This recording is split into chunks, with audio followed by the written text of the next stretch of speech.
You ask Tiger to solve. This deals with linear equations with one unknown. The final result is x equals 25,000. Let's solve it step by step. Group all constants on the right side of the equation. Subtract 50,000 from both sides. Group like terms. Simplify the arithmetic.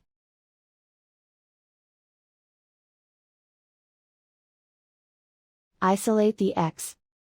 Divide both sides by -2. Cancel out the negatives.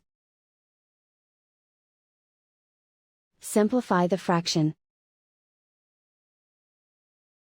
Cancel out the negatives.